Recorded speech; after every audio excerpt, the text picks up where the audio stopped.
हाँ। हाँ, नमस्ते नमस्ते सबको। हम लोग गीता का 11वां अध्याय पढ़ रहे हैं, विश्व रूप दर्शन योग। इसमें हम आज श्लोक नंबर 23 पढ़ेंगे।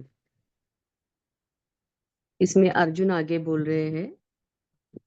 अर्जुन उवाच रूपम महत्ते बहुवक्त्र नेत्रम महाबाहो बहुबाहुरुपादम बहुदरं बहुदंष्ट्राकरालम् दृष्ट्वा लोकः प्रव्यथितास्तथाहम् रूपं महत्ते बहुवक्त्र नेत्रं महाबाहो बहुबाहुरुपादं बहुदरं बहुदंष्ट्राकरालं दृष्ट्वा लोकः प्रव्यथितास्तथाहम्।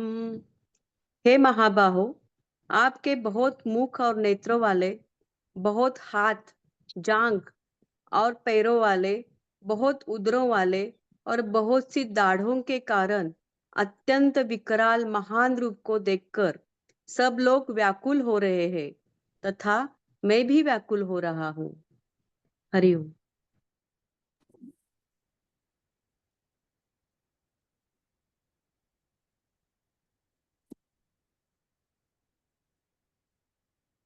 दृश्य और दर्शन की बात हो रही है।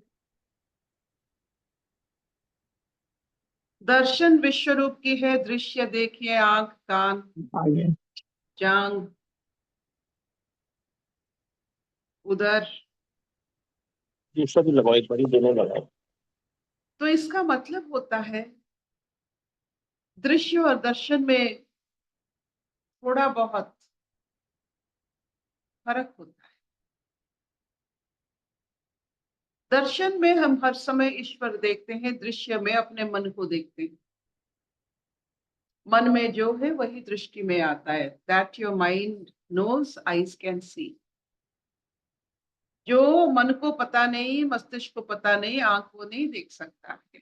तो दृश्य अभी क्या हो रहा है, जो मालूम है अर्जुन जी को, आंख मालूम है, सब कुछ जो उनके मन में है वही दृश्य है, लेकिन दर्शन हो रहा है विश्व रूप की।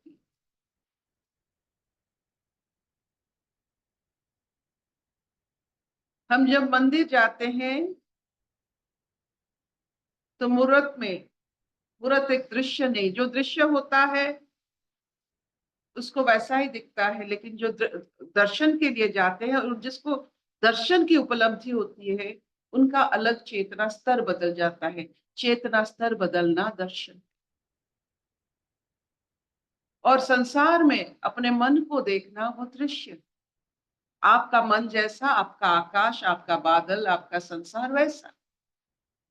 तो मानसिक स्थिति एक ऐसा स्थिति और ऐसा स्तर है जो आपको विचलित कर सकता है। जैसे जब भी जल में सूरज का किरण पड़ता है, उसमें वाटर वेपर निकलता है, वो वाष्प होकर वो अपना बादल बनाते हैं, और वो बादल ढांक लेता है सूरज को, जिन्होंने ये सब पैदा किया है। तो अपना मन अपने ईश्वर को भी ढांक सकता है, जैसे बादल सूरज को ढांक सकता है। अपना वो मन वो ईश्वर को भी ढांक सकता है। ये मन ही अपना दृश्य है। आपका जैसा मन, आपका दृश्य वैसा। जितना भी आप, जिस स्तर में भी आप दर्शन कर सकते हो, दर्शन हर समय नहीं होता है, स्तर बदलता है। आप जहां होते हो वहां से आप स्तर बदल लेते हो। That is a Darshan. You had a Darshan when you transformed your strata.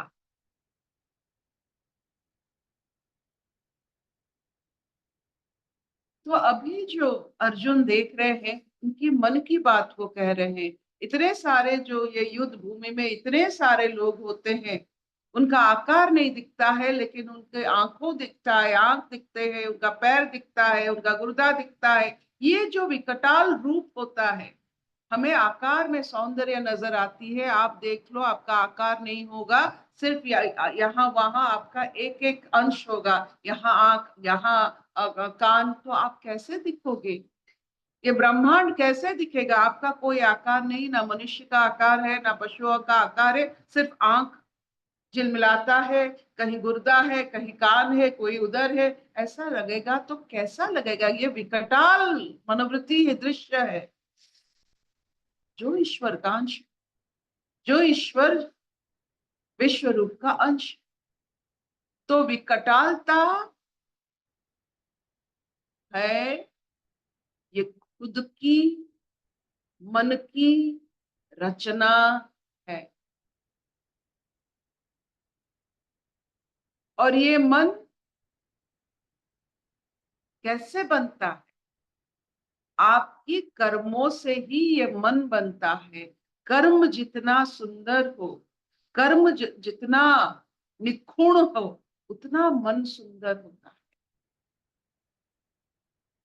आप जितना कर्म करोगे, आपका सफाई होगा मन का। कर्म विहीन मन एक विकटाल दृश्य है। कर्म हमें सफाई करवाता है, और इसमें क्या होता है? मन की सफाई। हमने बहुत सारे जो जो काम करते हैं उनके साथ हमारे वार्तालाप होते हैं। जैसे हम तो कटक के रहने वाले, यहाँ बहुत सुंदर सुंदर फिलिग्री वर्क सिल्वर का होता है। वो जो सिल्वर की फिलिग्री वर्क करते हैं, उनके साथ थोड़ा बहुत कभी मिला है समय उनके साथ बात करने की। आप उनको देखिए, उनका सोच समझिए, इतनी बारीकी उनकी सोच कि सिर्फ वो मुस्कुराते हैं, वो बहुत सारे शब्द व्यवहार नहीं करते हैं। आप उनके साथ बात करेंगे, वो मुस्कुरा देंगे, क्योंकि उनका मन में वो जो बारीकी है, उनके कर्म में जो बारीकी है, वो मुस्कुराहट पैदा कर सकते हैं। तो कर्म के हिसाब से हमारे आचरण और व्यवहार और हमारी मानसिक स्थिति, मरते दब तक कर्म कीजिए और मन को साफ रखिए। कर्म नहीं करेंगे तो मन बिल्कुल जैसे काला बादल बन जाएगा, और उसमें आप कैद हो जाओगे। सूरज होते हुए भी आपको नहीं दिखाई दे। So work is the best method of cleansing the mind. और सबसे अच्छा कर्म होता है खुद का काम सब कुछ खुद करना। ये जो हमारे जो 4 आश्रम होते हैं,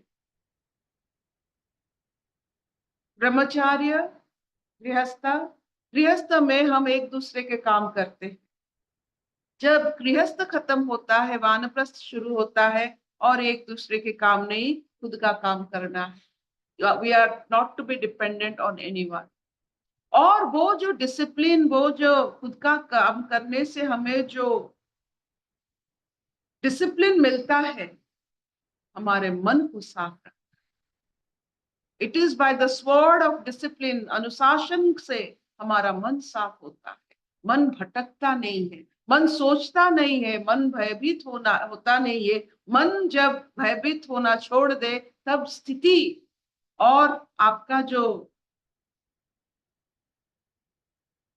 जो चेतना की स्थिति है, वो बदलता है, दर्शन मिलता है। कर्म योगी को अच्छा दर्शन, नहीं तो भयंकर, जिसको देखकर वो अगर युद्ध करते, ये सब नहीं दिखाई देता। ये कर्म नहीं किए, क्षत्रिय कर्म नहीं किए, अब भयभीत हो रहे हैं। और क्या भयभीत देख रहे हैं? अपने मन के हिसाब से उनको दृश्य हो रही है, दर्शन नहीं। दर्शन तो वो विश्व रूप की कर रहे हैं, लेकिन दृश्य उसमें क्या उनको मिलता है? दर्शन तो विश्व रूप, कुछ भी देख सकते थे, वो भयंकर रूप देखने लगे, क्योंकि उनके मन में अपने कर्मों से जुड़ा हुआ मन ऐसा ही होता है। जो अपना कर्म नहीं करते हैं, उनका मन विकटाल हो जाता है। Work work work till the end. क्या इतना चलेगा? हाँ, हाँ हाँ ମୁଁ ଅଛି हाँ Will this do? हाँ माँ। किसी को कोई कुछ कहना है कर्म अनुशासन के बारे में? दृश्य और दर्शन के बारे में, कर्म के साथ दृश्य कैसे जुड़ा होता है। हरिओम अर्पिता जी। हाँ जी, बोलिए। अर्पिता जी, ये जो मन की इतनी बारीक वो धारणाएं थी ना हमारी, आपने जैसे बोला ना, चांदी पे जो वर्क कर रहा है वो मुस्कुरा रहा है, तो शब्दों की कभी और सिर्फ मुस्कुराहट पूरा कर रही है। सो टचिंग, सो टचिंग अर्पिता जी, सच्ची में। ये अनुभूतियां ही तो हमारे जीवन की पूरा उपलब्धि है, इसीलिए बात कीजिए। एक ही जैसा जीवन मत बिताइए, जाइए, सबसे मिलिए, देखिए, खुद का काम कीजिए। जब आप काम करते हो, कोई और काम करता है, the barter system we heart, आप इसके लिए कर रहे हो, वो आपके लिए कर रहा है। ये एक इतना मनमोहक स्थिति होता है कि घर में ये जो हम जो घर मान लेते हैं ना, ये बहुत छोटा सा एक कुएं के बिल होता है। ये पूरा संसार हमारा घर है, आकाश हमारा सीलिंग है। ये घर का सीलिंग, ये छत होता है आकाश। हम एक ही घर में हैं। बात कीजिए सबसे और देखिए कौन कैसा क्या कर रहा है। यही यही दृश्य आपको दर्शन देंगे। लो, आपने अर्पिता जी हमारी लाइफ को ना, मतलब इतनी बारीकी से हम सोच भी नहीं सकते जो आप हमें पकड़ा जाते हो। सच्ची में इतनी बारीकी, इतनी सुंदरता है इन शब्दों में, इस लाइफ में। और हम कहाँ इल विल में, स्वार्थ में, अहंकार में हम कहाँ फंसे हुए थे। सच्ची परमात्मा तो हम पर इतना मेहरबान हो गया है कि उसने हमें घर बैठे बिठाए इतना इतना रिच कर दिया है अर्पिता जी। बहुत बढ़िया, बहुत बढ़िया। Thank you. आज जब सत्संग खुला तो किसी माँ ने अपने बेटे के लिए बेसन का सैंडविच बनाने के लिए किसी को कह रहे थे। इतना अच्छा लगा मुझे कि ये जो सब शब्द होते हैं ना, जो कान में आपका पड़ता है, ये मत सोचिए कि ये बिना कारण पड़ता है। नहीं, सब कारण। हर शब्द हमारे जो हमारे तरफ आते हैं, वो हम किसी कारण के लिए आते हैं। ये जो बेसन की सैंडविच बनाने के लिए अपने अपनों के लिए कोई माँ कह रही है, तो उसमें कितना लाड़ था और उसमें कितना जो क्लैरिटी था। बेसन का sandwich, it's not easy. Sandwich तो आप कह सकते थे। She is very clear of what she wants to feed. बहुत अच्छा लगा। जो जिन्होंने जिस माँ ने भी बेसन का सैंडविच बनाया है, हमने खा लिया है, और एक बार बना लेना। अशतो मा सद्गमय, तमसो मा ज्योतिर्गमय, मृत्युर्मा अमृतम अमृतंगमय। गमय, सर्वे सर्वे सुखिनः सुखिनः सन्तु, सन्तु, सर्वे सर्वे सन्तु सन्तु निरामया। निरामया, सर्वे भद्राणि पश्यन्तु, मा कश्चित् दुःख भाग् हरे। ओम ओम शांति शांति, शांति, शांति। शांति।